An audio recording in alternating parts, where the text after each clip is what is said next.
88.7. It's 1 o'clock, time for the Joy Business Report.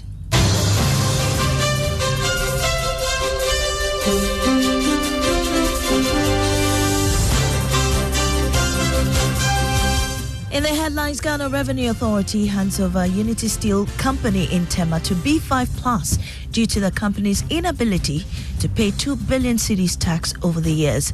And Chartered Institute of Taxation Ghana advises the GRA to engage traders on the country's value-added tax system to enhance compliance. And also, on today's Business Journal, we'll tell you about the Sokoban Wood Village, one of the biggest lumber markets in West Africa, facing challenges.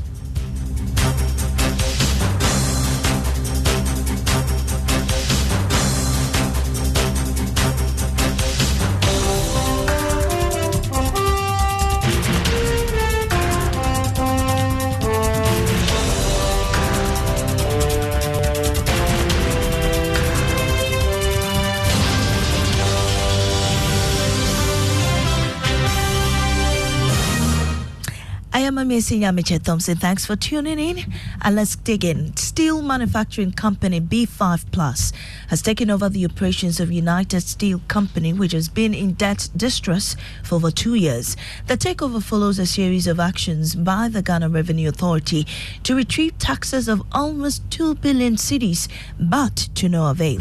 After the takeover, B5 Plus is expected to increase its production capacity to meet demand on the continent. Speaking to journalists after visiting the site, the Commissioner General of the GRA, Reverend Dr. Mishadai Owusu-Amoah, disclosed that the authority will retrieve all the taxes with interest and penalties.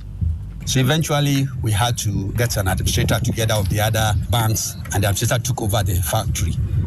And eventually, we had to move on to putting the factory for sale. And we succeeded in the papers. We succeeded in getting B5 to buy the company. And after they bought the company, they paid the tax liability in full because the administrator had then applied to take advantage of the waiver of interest and penalties. And so the 149 million, which we have been chasing from 2020, was paid in full in 2023. That was Commissioner General of the Ghana Revenue Authority, Reverend Dr. Mishadai Owusu-Amoah. The Chartered Institute of Taxation Ghana has advised the GRA to engage traders on the country's value-added tax system to enhance compliance. The institute is of the view that an effective engagement will reduce tension between the GRA and the Ghana Union of Traders Association, GUTA. Speaking at a pre-budget program, tax partner at PwC, Abeku Jan Kwanzaa, said consultations will help address the issues of traders. On the issue of welfare, and of course, GUTA has raised this issue a number of times. And of course, their input is important. Tax policy input, their input is important. They've raised fundamental questions. That why is it that when you come to our public markets, why is it that somebody close to my shop, I do virtually the same thing as the person, but because the person is classified as quote unquote a retailer, who is even a retailer? We thought about the fights going on in our markets over this week. Who is really a retailer? Why?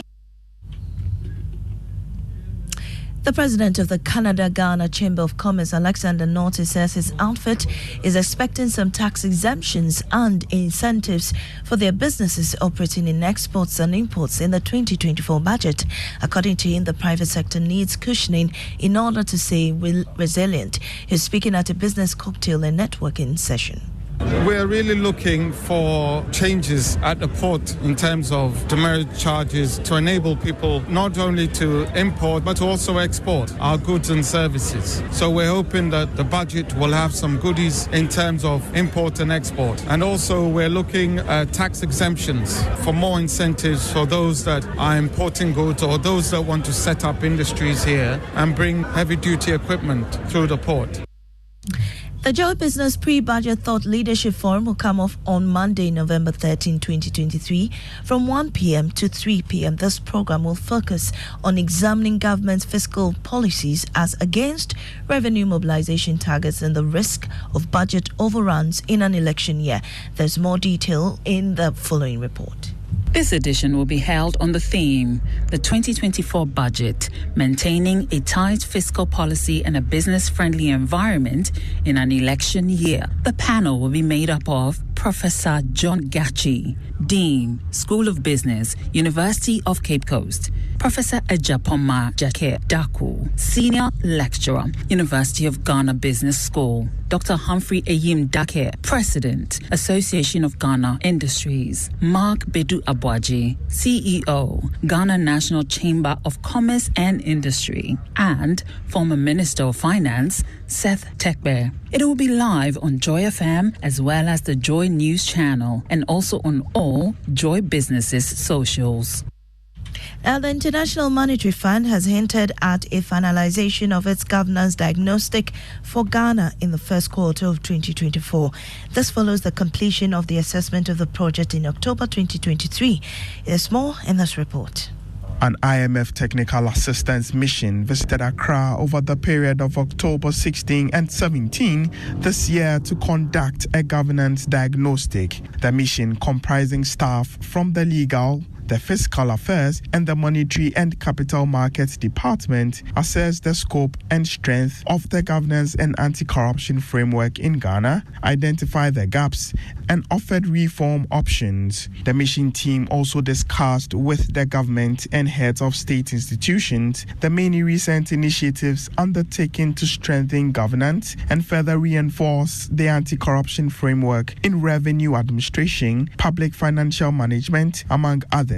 The governance diagnostic aims to support the Ghana government's own effort under the post-COVID-19 program for economic growth to address gaps in the country's governance systems, promote the efficiency of public spending, and lay the foundations for higher and more inclusive growth. The findings of the program, as well as recommendations, is expected to be finalized in the first quarter of 2024. There are more persons turning to banks to finance their homes in Ghana today through mortgages.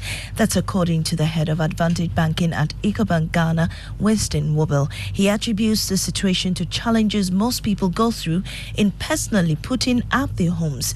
Mr. Wobble, I beg your pardon, was speaking on PM Express as part of the upcoming Ecobank Joy News Habitat Fair. Previously, if you're a young man and you started work, advice to owning a home, you would be told every month save money and buy some cement and then start pillars, iron rods, exactly. Yeah.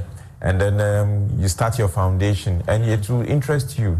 If you go to a lot of what we call new sites, there are so many uncompleted buildings in the bush because people started things they could not end. Winston Wobble is head of Advantage Banking at Ecobank Ghana. Now to Business Journal, the Sokoban Wood Village, one of the biggest lumber markets in West Africa, is seeing a decline in operations as enterprises in the enclave are pushed to cut off at least half of their production capacities. This has been attributed to a drop in access in raw materials and the low attraction of the youth to the sector. Today on Joy Business Journal, Love FM's Mona Lisa Frimpong explores the situation. The decline of the timber industry is a worry to Benjamin Amponsa, Assistant Secretary of the Ghana Sawn Timber Sellers Association. He has observed a chain of timber shops folding up in the Sokoban Wood Village in the Ashanti region. The forest, a decline. And the industry, most of them, our forests are declining. Most of our men are no longer in business. The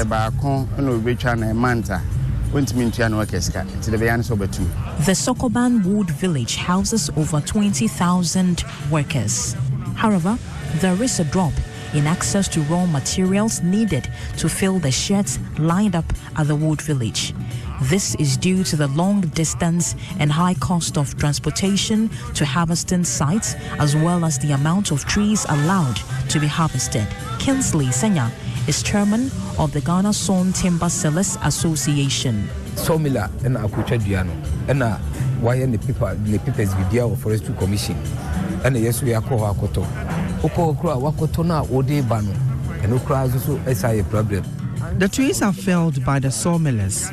Transporting your timber is another challenge. Sometimes, officials from the Forestry Commission and even the police inconvenience us at their barriers. Timber is scarce on the market as prices have shot up. George Boatin, a carpenter at Fumesa in Kumasi, buys from the Sokoban Wood Village. Timber market here, at times. Many now prefer foreign furniture, which costs less, but our wood is quality compared to the foreign ones. The China materials, but we show papa. Despite the large-scale production of wood products, the Wood Village has failed to get support from the government. Now, since President Kufuor Adaroma, new for Adaroma Yabahano, the beer anywhere if I buy one, or maybe some will have the Abuay. Ever since former President John Ejekum Kufuor and Asantehene Otumfuo Osei-Tutu II relocated us here, there has been little development. By administration broker KME, at Tihoa, up till now, some artisans lament the poor sanitation and deplorable roads leading to the village. The power situation and the bad roads are the major challenges. The village is losing its active labor force. Workers say the job is unattractive to the youth. They are concerned over the sustenance of the industry. This work is meant for the youth. They have to travel, even going to the sawmill, acquiring this. So much strength is needed. You heard me talking about going to Western North. An old man cannot embark on that journey. For Joy Business, Mona Lisa Frimpong reporting.